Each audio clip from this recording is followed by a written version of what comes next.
مزید ویڈیوز کے لیے ہمارے چینل ہاؤس آف اسلام کو سبسکرائب کرنا نہ بھولیے۔ شکریہ۔ 81402 شکریہ۔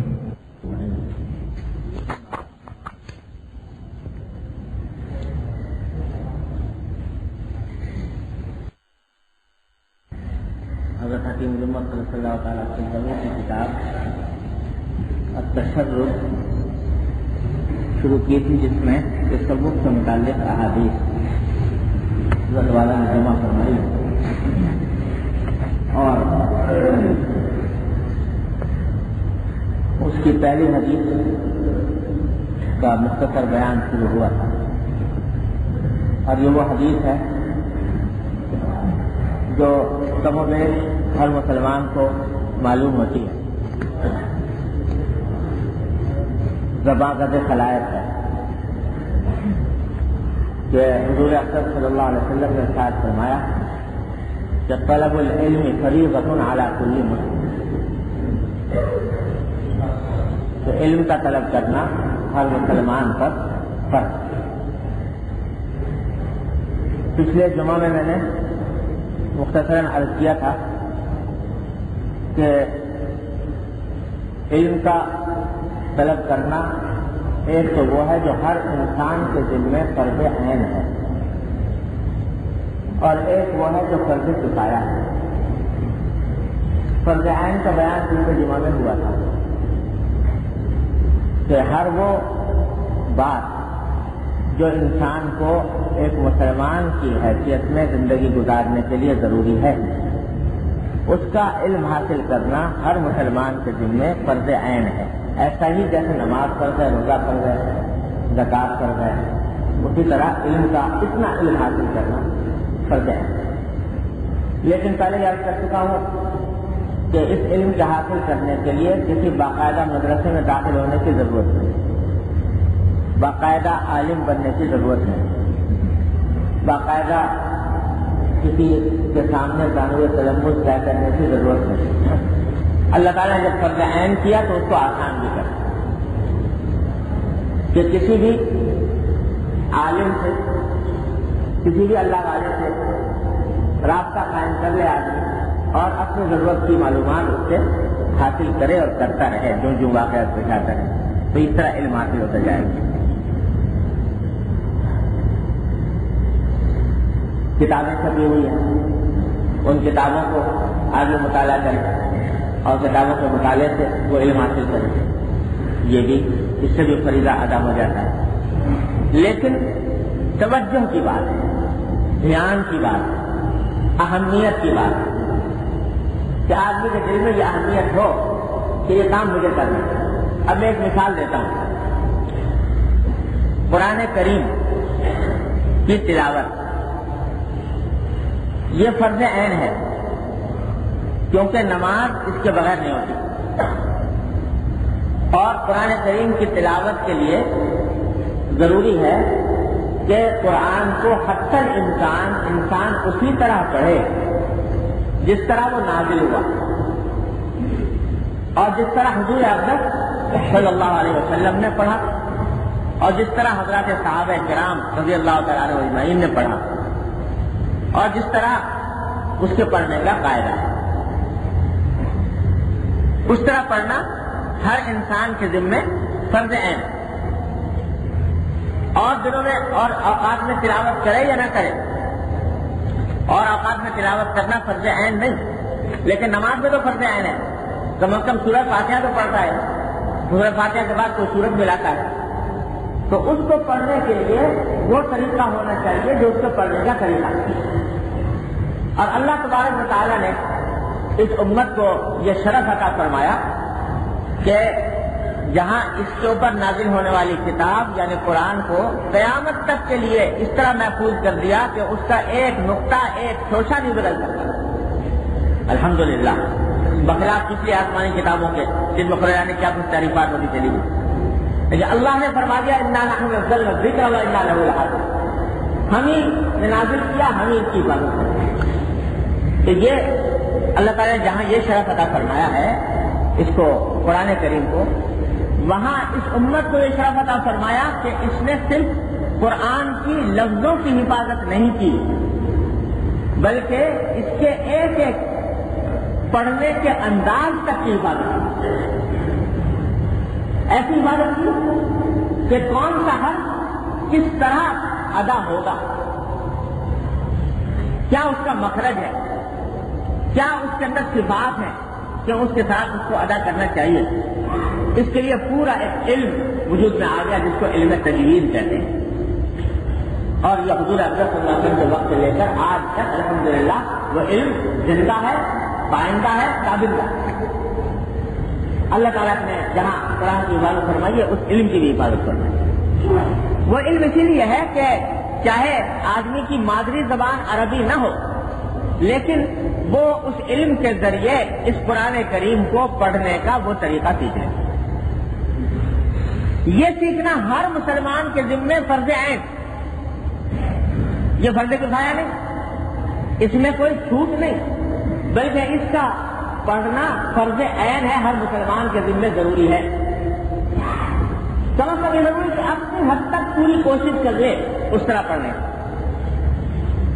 اب اس معیار کے اوپر ہر انسان اپنے گریبان منہ ڈال کر دے کہ ہم نے قرآن کریم کو پڑھنے کے لیے وہ طریقہ جو مطلوب ہے اس کو حاصل کرنے کے لیے کوئی وقت صرف کیا گیا۔ پڑھ کے دیکھو، سورہ فاتحہ سب پڑھتے ہو نماز میں، لیکن کسی جاننے والے کے سامنے پڑھ کے سناؤ کہ اس طرح پڑھتے ہیں تو پتہ چلے گا کہ اس سورہ فاتحہ میں جو صرف 7 آیتیں ہیں، ان 7 آیتوں کے پڑھنے میں کتنی غلطیاں ہوتی ہیں۔ حروف صحیح ادا نہیں ہو رہے۔ اب اردو میں تو چونکہ ہا اور ہا میں کوئی فرق ہی نہیں، لہٰذا وہ الحمد کے بجائے الحمد پڑھ گئے۔ اب توجہ نہیں، فکر نہیں کہ بھائی یہ صحیح ادا ہوا کہ نہیں ہے۔ عربی اردو میں سا میں اور صاد میں اور سین میں کوئی فرق نہیں، ہر ایک کا ایک جیسا ادا کرتے ہیں۔ ثواب کہیں گے تو وہ بھی اسی طرح کہیں گے، اور ثواب کہیں گے تو وہ بھی اسی طرح کہیں گے، ثواب کوئی فرق نہیں۔ تو اس کی وجہ سے قرآن کریم کے الفاظ میں کو پڑھنے میں بھی اسی طریقے سے پڑھتے ہیں۔ نتیجہ یہ کہ جو مطلوب طریقہ تھا تلاوت کا وہ ادا نہ ہوا اور یہ فرض عین چھوٹ گیا۔ اس معیار پر ذرا جانچ کر دیکھو۔ اور یہ تو ہے ہی ہے کہ مجہول پڑھنے کا ایک لامتناہی سلسلہ ہے۔ الحمدللہ رب العالمین کے بجائے الحمدو کے بجائے الحمدو پڑھیں۔ اب یہ وہ طریقہ نہیں جو مطلوب ہے تلاوت کا، اور اس کو سیکھنے میں کوتاہی ساری عمر مسلسل انسان گناہ میں مبتلا ہو رہا ہے فرض عین کا ترک کرنے کی وجہ سے۔ اب اندازہ لگائیے کہ نماز بھی پڑھ رہے ہیں 5 وقت، لیکن اس کا جو رکن اعظم ہے یعنی قیام اور اس کے ساتھ قرات، وہ قرات جو ہے وہ صحیح نہیں ہو رہی۔ وہ کیوں نہیں ہو رہی؟ اس واسطے کہ جو فرض عین تھا اس کا پڑھنے کا طریقہ وہ اختیار نہیں کیا، کبھی ساری عمر دھیان بھی نہیں آیا کہ ہم جو پڑھ رہے ہیں وہ صحیح پڑھ رہے ہیں کہ غلط پڑھ رہے ہیں۔ تو حضور اکرم صلی اللہ علیہ وسلم فرماتے ہیں طلب العلم فریضۃ علی کل مسلم، ہر مسلمان کے ذمے علم کا طلب کرنا پڑتا ہے، یہ اس میں داخل۔ اور یہ کوئی لمبا چوڑا معاملہ نہیں۔ کبھی سوچو کہ بھائی یہ تو بڑا لمبا سبق بتا دیا کہ کسی مگر مکتب میں جا کے داخل ہو کر بچوں کی طرح پھر دوبارہ پڑھیں قرآن شریف، لمبا چوڑا معاملہ نہیں۔ اس واسطے کہ سارا علم تجوید جو ہے وہ گھومتا ہے حروف تہجی کے اوپر، یعنی الف سے لے کر یا تک۔ کتنے ہیں بھائی؟ 27 جتنے بھی ہوں 30 سے کے اندر ہے حروف تہجی، الف سے لے کر یا تک جتنے حروف ہیں، ان کو کسی سے 30 سمجھ لو اگر حرف ہیں، ان کو ادا کرنے کا طریقہ صحیح آ جائے بس سمجھ لو کہ علم تجوید آ گئی، قرآن شریف پڑھنا آ گئی۔ تو 30 حرف ہے نا، اگر 30 حرف ہیں تو روزانہ ایک حرف کا صحیح طریقہ سیکھ لو۔ اگر روز ایک حرف کا طریقہ سیکھ لیا تو 1 مہینے میں سارے حروف صحیح ہو گئے، اور جب سارے حروف صحیح ہو گئے تو سارا قرآن انہی حروف کے اندر تو ہے، اور کیا ہے، سارا قرآن کریم اسی حروف کے اندر دائر ہے۔ تو اگر ان حروف کو صحیح پڑھنے کا طریقہ آ گیا تو قرآن کریم کے تفسیر کا تجوید کا طریقہ، تو یہ کوئی لمبا چوڑا معاملہ نہیں۔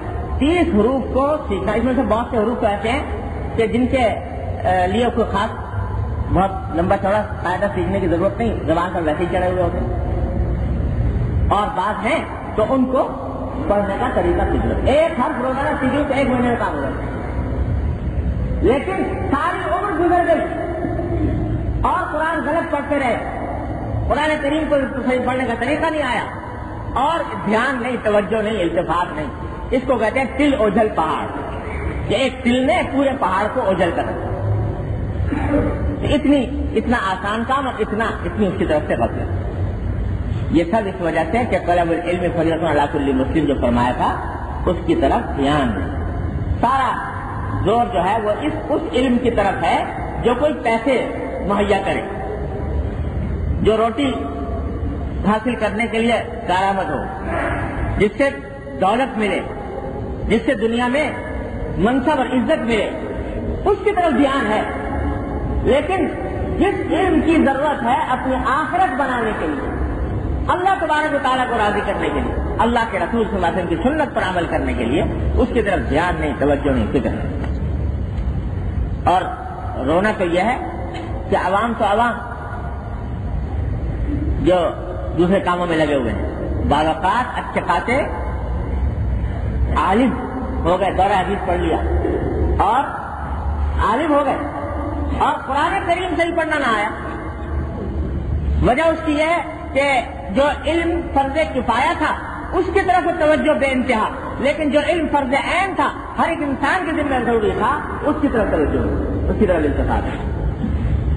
تو بھائی یہ میں پہلے بھی بار بار کرتا رہتا ہوں کہ ہم جو یہاں پر بیٹھتے ہیں وہ کوئی تقریر واز کرنے کے لیے، رسمی تقریر واز کرنے کے لیے نہیں بیٹھتے، اس لیے بیٹھتے ہیں کہ کچھ اللہ تعالیٰ ہمیں اپنی غلطیوں پر متنبع فرما اور ان کی اصلاح کی کوشش سب مل جل کر کریں۔ تو بھائی فائدہ اس کا جبھی ہوگا کہ جو بات ہم نے سنی تو پھر آپ اس کو عمل کریں۔ تو ہر شخص اپنا جائزہ لے کہ میں قرآن شریف پڑھتا ہوں، نماز پڑھتا ہوں، تو یہ صحیح پڑھتا ہوں کہ نہیں؟ اگر پڑھتے ہو کسی کو سنا دو جاننے والے کہ بھائی میں ٹھیک پڑھتا ہوں، غلط پڑھتا ہوں۔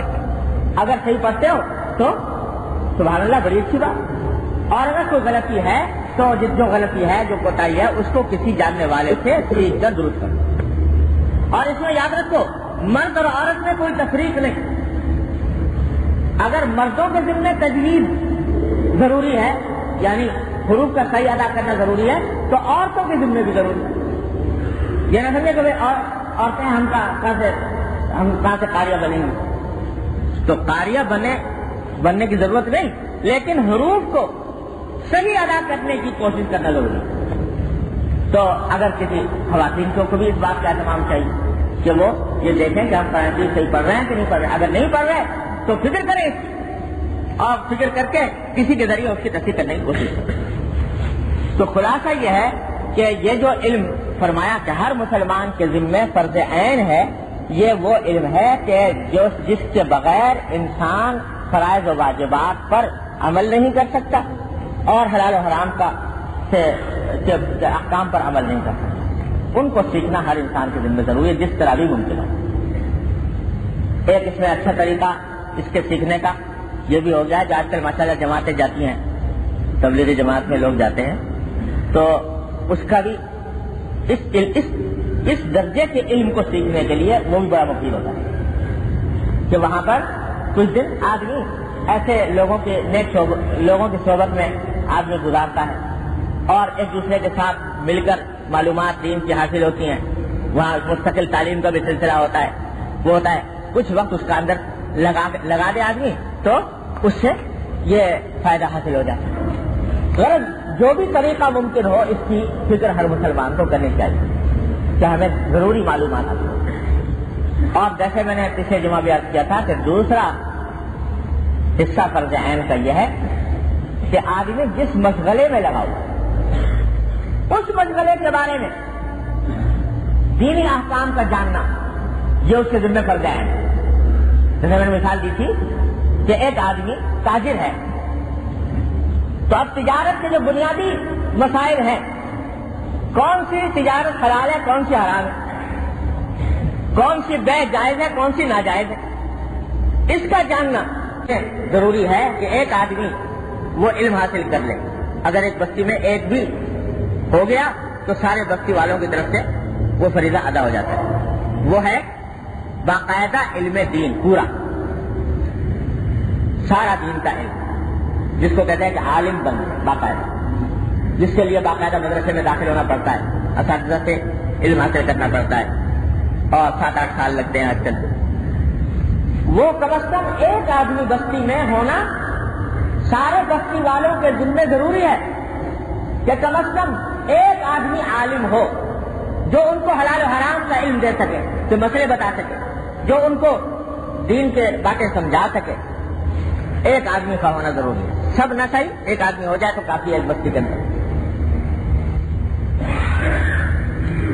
اور اس علم دین کی فضیلتیں بے شمار احادیث میں بیان فرمائی گئی ہیں. نبی کریم صلی اللہ علیہ وسلم نے اس کے بڑے فضائل بیان فرمائے ہیں. تو اس میں یہ فکر کرنی چاہیے کہ بھائی ہم جس محلے میں رہتے ہیں اس محلے کے اندر کم از کم ایک تو آدمی ایسا ہو کہ جب ضرورت پیش آئے تو دین کا مسئلہ سیکھنے کی تو اس کے سے جا کے رجوع کیا جا سکے. کم از کم ایک آدمی کو اس کے لیے تیار کیا جائے. اور ایک آدمی کو جیسے میں نے عرض کیا یہ کم سے کم بات ہے، ورنہ ایک بڑی تعداد ہونی چاہیے، بڑی جماعت ہونی چاہیے کہ جو وقتاً فوقتاً انسانوں کی دینی رہنمائی کا فریضہ انجام دے سکے. اس کی طرف تو بالکل جب پہلی چیز کی طرف دھیان نہیں، دوسری طرف تو کیا ہوگا کہ اس کی طرف باقاعدہ عالم بنانے کی فکر کریں اپنے اولاد کو، اپنے گھر والے، اپنے بچوں کو. کیونکہ سارا دھیان یہ ہے کہ کسی طرح بچہ ذرا سا ہوش میں آئے تو وہ کسی انگلش میڈیم اسکول میں جائے، کسی مشنری اسکول میں جائے اور دنیا کے اعتبار سے اس کی قدر و منزلت ہو اور وہ پیسہ کما کر دے. سارا مسئلہ یہ ہے. باقی آخرت کی کوئی بات آئے نہ آئے کچھ اس کی فکر. ایک صاحب تھے وہ ہمارے جاننے والے اور اچھے خاصے دیندار آدمی، نمازی، پرہیزگار، صف اول میں نماز پڑھنے والے، تہجد گزار. ایک دن وہ مجھ سے کہنے لگے بیٹے کو داخل کرا رکھا تھا کہیں یہ آج کل کے جیسے اسکول ہوتے ہیں اس قسم کے، اس نے وہاں پر بڑی کامیابیاں حاصل کی، بڑے امتحان کامیاب کیے اور ڈپلومے حاصل کیے اور ڈگریاں حاصل کی. تو بڑا خوش ہو کر بتا رہے تھے کہ میرا بیٹا جو ہے وہ فلاں اس میں ہے اور اس نے بڑی ڈگریاں حاصل کر لی، بڑا اول آتا ہے امتحان میں، پوزیشنیں حاصل کرتا ہے، انعامات ملتے ہیں، تقریروں کے مقابلے ہوتے ہیں، ڈبیٹ ہوتے ہیں تو ان میں جناب وہ جیتتا ہے اور یہ ہے وہ ہے. خیر میں کبھی اللہ تعالیٰ مبارک کرے. باقی کہنے لگے یہ سب تو ہو گیا، باقی اس کی بات ہے کہ ذرا بے دین ہو گیا، ذرا بے دین ہو گیا. مطلب یہ کہ یہ تو ہو گیا لیکن ذرا سی تھوڑی سی معمولی سی خرابی یہ پیدا ہو گئی کہ وہ بے دین ہو گیا. گویا یہ اتنی معمولی سی خرابی ہے ان کے خیال میں ان خوبیوں کے مقابلے میں جو حاصل ہوئی کہ اس کو کہتے ہیں کہ ذرا سے بے دین ہو.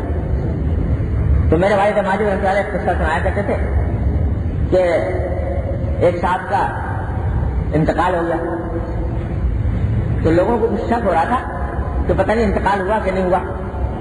تو کسی ڈاکٹر کو یا حکیم کو بلا لائے کہ بیٹا دیکھو یہ کیا حال ہے اس کا، کس حالت میں. تو انہوں نے ڈاکٹر صاحب نے سارا کچھ چیک کیا اوپر سے لے کے نیچے تک، سارے اعضاء وغیرہ دیکھے سب. تو کہنے لگے کہ دیکھنے کے بعد کہ بھائی یہ آدمی تو بالکل ٹھیک ٹھاک ہے، اس کا آنکھیں بھی ٹھیک ہیں، اس کے ہاتھ بھی ٹھیک ہے، اس کا چہرہ بھی ٹھیک ہے، اس کے بال بھی ٹھیک ہیں، اس کی ہڈیاں بھی ٹھیک ہیں، سارا کچھ ٹھیک ہے. بس ذرا سی روح نکل گئی، ذرا سی روح نکل گئی ہے، باقی اور سب ٹھیک ٹھاک.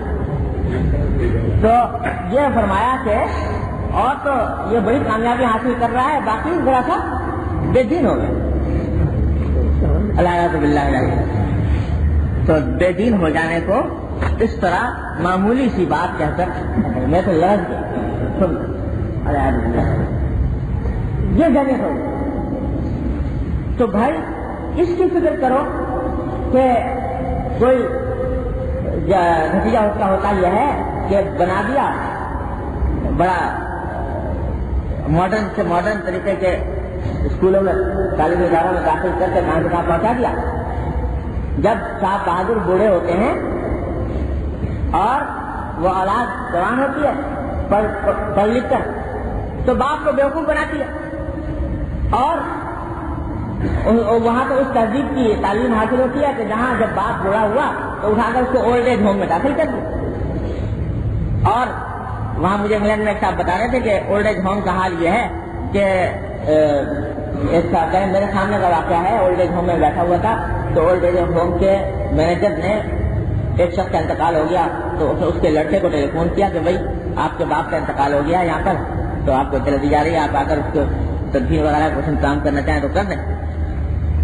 تو انہوں نے جواب میں فرمایا صاحبزادے نے کہ بھائی وہ بڑا افسوس ہوا میرے باپ کا انتقال ہو گیا تو ایسا کریں آپ کے ذرا اس کی میں اس وقت بہت ضروری میٹنگ میں مجھے جانا ہے تو اس واسطے آپ اس کو اگر تدبیر تقسیم کا انتظام کرتے ہیں بل میرے پاس دے دیجیے میں پے کر دوں.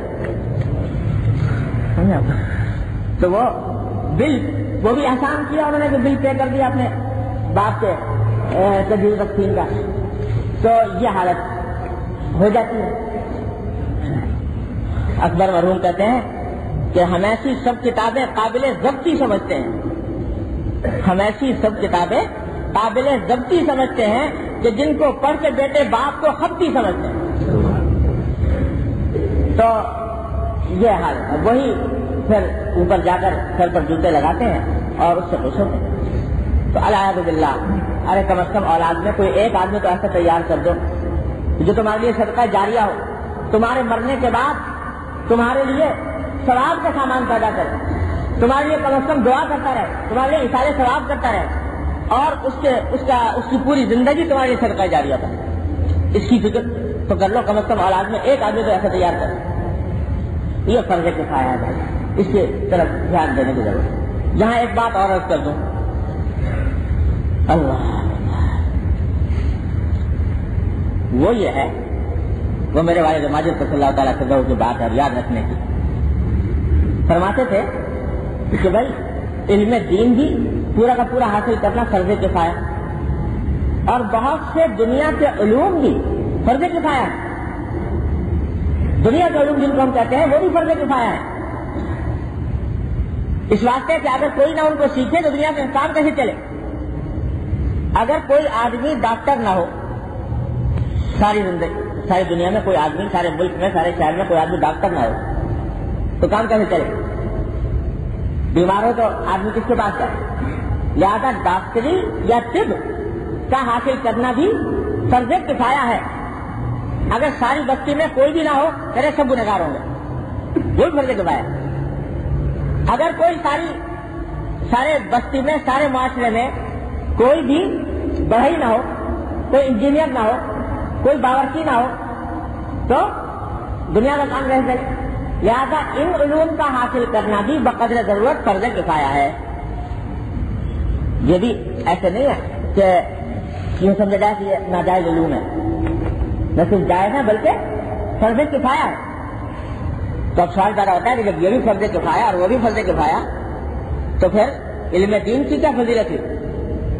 یہ بھی فرض کفایہ, وہ بھی فرض کفایہ, تو دونوں میں کیا فرق ہے. ہم نے ایک فرض کفایہ کی طرف لگانے کے بجائے دوسرے فرض کفایہ کی طرف لگا دیا تو کیا فرق پڑا. تو خوب سمجھ لو, ہے تو فرض کفایہ لیکن فرض کفایہ اور ضروری ہونے کے بھی دو معنی ہوتے ہیں. ایک وہ چیز ہوتی ہے جو اپنی ذات میں ضروری ہوتی ہے, اور ایک وہ چیز ہوتی ہے جو صرف ایک ضرورت کو پورا کرنے کے لیے ضروری بن گئی, ورنہ حقیقت میں اس کے اندر کوئی خاص فضیلت نہیں تھی لیکن کس ضرورت کو پورا کرنے کے لیے وہ ضروری بن گئی. اس کی مثال یوں سمجھو کہ مکان بناتے ہو اپنا, اس مکان میں خوابگاہ بھی ہوتی ہے, اس میں بیٹھک اور ملنے جلنے کا کمرہ بھی ہوتا ہے, اور اس میں غسلخانہ بھی ہوتا ہے، بیت الخلاء بھی ہوتا ہے. تو اگر کوئی بیت الخلاء کے بغیر گھر ہو تو وہ نامکمل ہے، ادھورا ہے. لیکن کوئی کہنے لگے کہ جس طرح بیڈ روم ضروری ہے اسی طرح بیت الخلاء بھی ضروری ہے، یا اگر بیڈ روم اور بیت الخلاء دونوں ایک صف میں آ گئے، ضروری تو ہے لیکن وہ ضروری اس وجہ سے ہے کہ ایک مجبوری ہے، اس مجبوری کو پورا کرنے کے لیے بیت الخلاء ضروری. لیکن بیڈ روم اور ڈرائنگ روم اپنی جگہ اور بیت الخلاء اپنی جگہ، تو کوئی شخص ان دونوں کو ایک صف میں کھڑا نہیں کر سکتا. تو دنیا کے جتنے علوم ہیں وہ ہیں ضروری، لیکن اس وجہ سے ضروری ہے کہ ان کے بغیر دنیا کا کاروبار نہیں چل سکتا، ان میں اپنی ذات میں کوئی فضیلت نہیں. لیکن دین کا جو علم ہے، اللہ کے کلام کا جو علم ہے، محمد رسول اللہ صلی اللہ علیہ وسلم کی سنت کا جو علم ہے، وہ اپنی ذات میں فضیلت رکھتا ہے، اپنی ذات کے اعتبار سے وہ شرف والا علم ہے. اس واسطے اس کی فضیلت دوسرے علم کی فضیلت پر بدر جہاں زیادہ ہے، ایسی ہی جیسے کہ ڈرائنگ روم کی فضیلت بیت الخلاء کی. تو اس واسطے ہیں تو دونوں فرض کفایہ، لیکن اللہ تبارک و تعالی نے جو مقام اس کو بخشا ہے اس واسطے کہ وہ ذاتی طور پر اس میں اللہ تعالی نے فضیلت رکھی ہے، ذاتی طور پر اس میں شرف رکھا ہے، یہ اس کا امتیاز.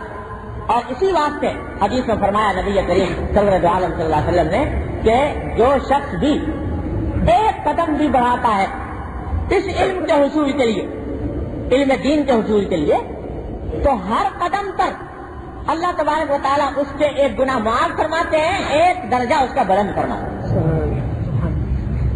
اور فرمایا کہ جو شخص علم دین کے حاصل کرنے کے لیے چند قدم چلا تو اللہ تبارک و تعالیٰ اس کے لیے جنت کا راستہ آسان فرما دے. ایک حدیث میں فرمایا کہ جو اس علم کو حاصل کرنے کے لیے جاتا ہے تو جتنے عرصے علم کی تحصیل میں مشغول رہتا ہے تو سمندر کی مچھلیاں بھی اس طالب علم کے حق میں دعائیں کرتی ہیں. یہ فضائل بیان فرمائے.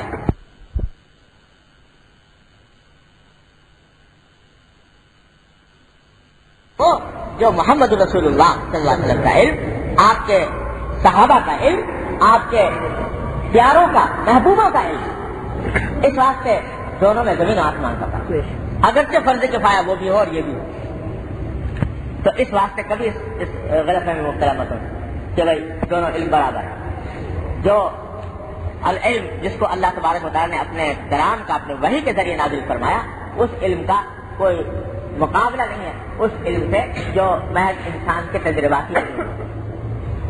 اس واسطے اگرچہ فرض کفایہ ہے لیکن کم از کم ہر انسان اپنے خاندان میں کم از کم ایک آدمی کو تو اس کام کے لیے منتخب کرے کہ وہ عالم دین بنے باقاعدہ اور اس فرض کفایہ کو حاصل کرے. ایک آدمی کو کم از کم کر لو تاکہ خاندان کی طرف سے فرض کفایہ ادا ہو جائے. تو طرف سے کبھی بھوکا نہیں مرا. اللہ تبارک و تعالیٰ اپنی رحمت سے اس کو عطا فرماتے ہیں، غیب سے عطا فرماتے ہیں، اور اتنا عطا فرماتے ہیں ایک مرتبہ اگر انسان اللہ کا ہو جائے، اللہ کے لیے دین کا علم حاصل کر لے تو اللہ تبارک و تعالیٰ آنکھوں سے دکھاتے ہیں کہ دنیا اس کے قدموں میں آتی ہے، ٹھوکریں مارتا ہے، پھر بھی آ کر کے کافی ہی دنیا وغیرہ.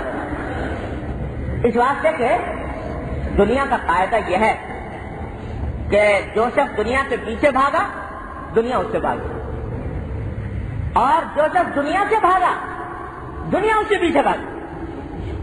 ایک مرتبہ سچے دل سے اللہ تبارک و تعالیٰ کے لیے وہ اللہ کا ہو جائے تو پھر اللہ تعالیٰ آنکھوں سے دکھاتے ہیں، آنکھوں سے دکھاتے کہ قدموں میں ذلیل ہو کر آتی ہے، وہ ٹھوکریں مارتا ہے پھر بھی آ کر گرتی ہے اور لپٹتی ہے اس کے قدموں سے، بشرطے کہ واقعتاً اللہ کے دین کا علم واقعتاً اللہ کے لیے اس نے حاصل کر دیا.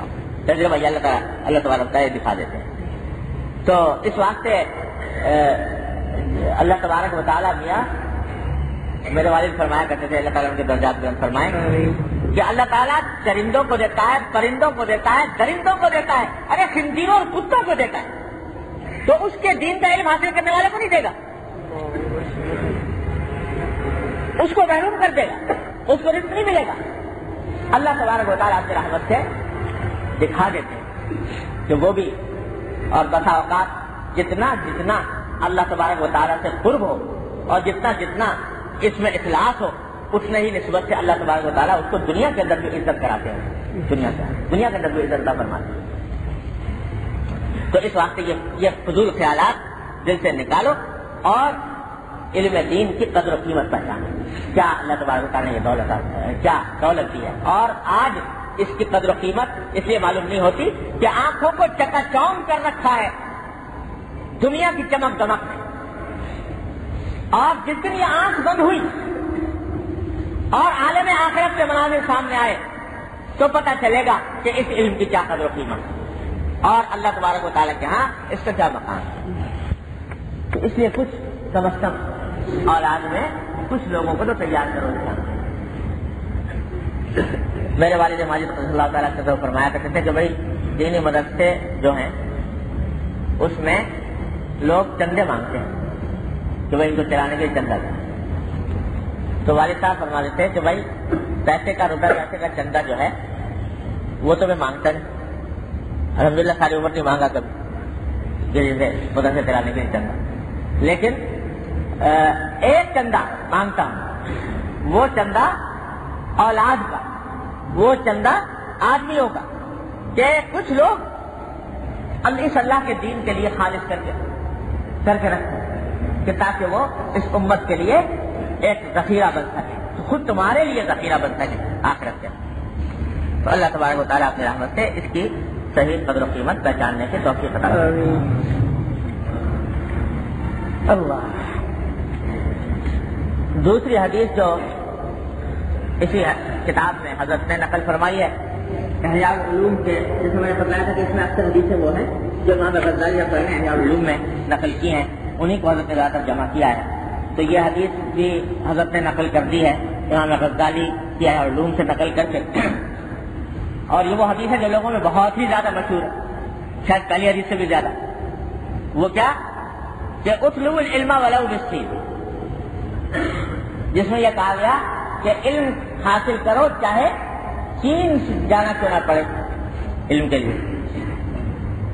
تو یہ حدیث لوگوں میں بہت ہی مشہور ہے، اور اتنی مشہور ہے کہ ہر شخص اس کو بالکل سیاق سباق سے قطع نظر کر کے جس طرح جی چاہتا ہے اس کو نقل کر دیتا ہے۔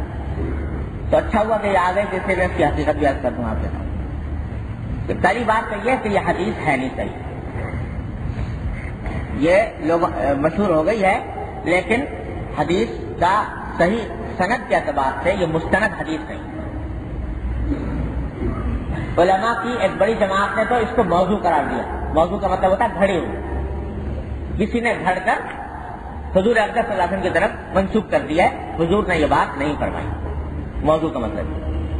اور کم از کم اتنا تو سبھی کہتے ہیں کہ حد درجے کی کمزور ضعیف حدیث ہے۔ خود حضرت نے بھی جب یہاں نقل کر دیا تو ساتھ میں لکھ بھی دیا کہ یہ نقل تو کر دی میں نے، لیکن یہ ہے بہت ضعیف حدیث، کمزور بالکل۔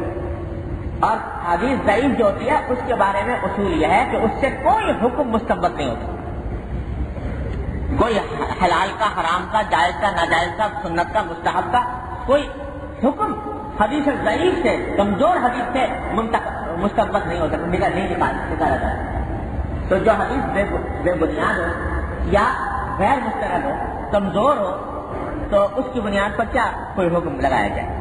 لہٰذا پہلی بات تو یہ سمجھ لیجیے بہت لوگ نقل کرتے پھرتے ہیں حدیث اس الفاظ کو کہ حضور صلی اللہ علیہ وسلم نے فرمایا کہ علم حاصل کرو چاہے اس کے لیے چین ہی کیوں نہ جانا پڑے، تو ہے کمزور بالکل، بلکہ صحیح بات یہ ہے کہ موضوع ہے حدیث۔ لیکن یہ اس لیے کہہ رہا ہوں کہ اگر بالفرض کوئی صحیح سند سے ثابت ہو بھی جائے کہ حضور صلی اللہ علیہ وسلم نے ایسا فرمایا، تو اس کا مطلب بھی سمجھنے کی ضرورت۔ جس نے بھی اگر کسی نے گھڑی دی ہے تو اس کے ذہن میں بھی مقصد وہ نہیں تھا جو آج نکالا جاتا ہے، وہ نکالا جاتا ہے کہ اس سے پتہ چلا کہ چین میں حضور اقدس صلی اللہ علیہ وسلم کے زمانے میں تو کوئی علم دین تھا نہیں، حضور اقدس صلی اللہ علیہ وسلم کے زمانے میں چین کے اندر تو کوئی علم دین تھا نہیں، اور آج بھی نہیں۔ تو جب چین جانے کو کہا جا رہا ہے کہ علم حاصل کرنے کے لیے چین جاؤ، تو اس کے معنی یہ ہوئے کہ صنعت کا علم، انجینئرنگ کا علم اور دنیا کے علوم۔ تو حضور نے جو ترغیب دیا جن جن باتوں کی، جن جن حدیث میں علم کی، تو اس سے مراد اصل میں دنیاوی علوم ہے اور دینی علوم نہیں۔ یہ بہت کثرت سے یہ بات آپ سنیں گے لوگوں کی زبان. تو جیسے میں نے عرض کیا کہ اول تو حدیث ہی غیر مستند اور قابل استدلال ہی نہیں, انتہا درجے کی صحیح. اور اگر صحیح بھی ہو تو کہا یہ جا رہا ہے, مقصد حقیقت کہنے کا یہ ہے کہ علم حاصل کرنے کے لیے اگر کوئی لمبا سفر کرنا پڑے, اس زمانے میں چین عرب سے بہت دور سمجھا جاتا تھا, تو اگر کوئی بہت لمبا سفر کرنا پڑے جتنا کہ چین جانے میں سفر کرنا پڑتا ہے, تو وہ بھی سفر کرو اور کسی طریقے سے علم حاصل کرو.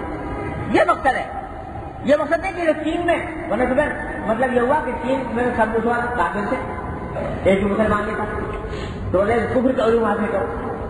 تو یہ مقصد تو تھا نہیں. مقصود یہ تھا کہ چاہے کتنا لمبا سفر کرنا پڑے اس کے لیے سفر کرو اور سفر کر کے وہ علم حاصل کرو. مقصود علم سے علم دین کی اور اسی کی فضیلت اور اسی کی فضیلت بیان فرمائی ہے نبی کریم صلی اللہ علیہ وسلم. تو اس لیے یہ اس حدیث سے کبھی مغالطہ نہیں ہونا چاہیے.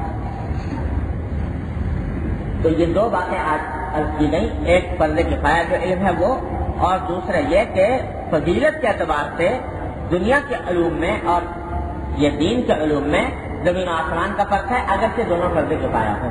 اس واسطے اس طرف توجہ کی ضرورت ہے. لیکن ساتھ میں یہ بھی سمجھ لیجیے کہ علم تنہا کہ جان لینا کہ اللہ مجھے آپ مثال تو رہے, لیکن میں ایک درخواست فجی قبول کر لیجیے, اور وہ یہ کہ مجھے قیامت تک کی مہلت عطا فرما دیجیے, قیامت تک کی زندگی دے دیجیے. فرمایا کہ عین راندہ درگاہ کیے جانے کے وقت میں اللہ تعالیٰ سے دعا کرنا اور مانگنا یہ معرفت کی علامت ہے کہ جانتا تھا کہ اللہ تبارک و تعالیٰ مغلوب الغضب نہیں ہوتے, لہٰذا اگر دینا چاہیں گے رشوت بھی دے دیں گے.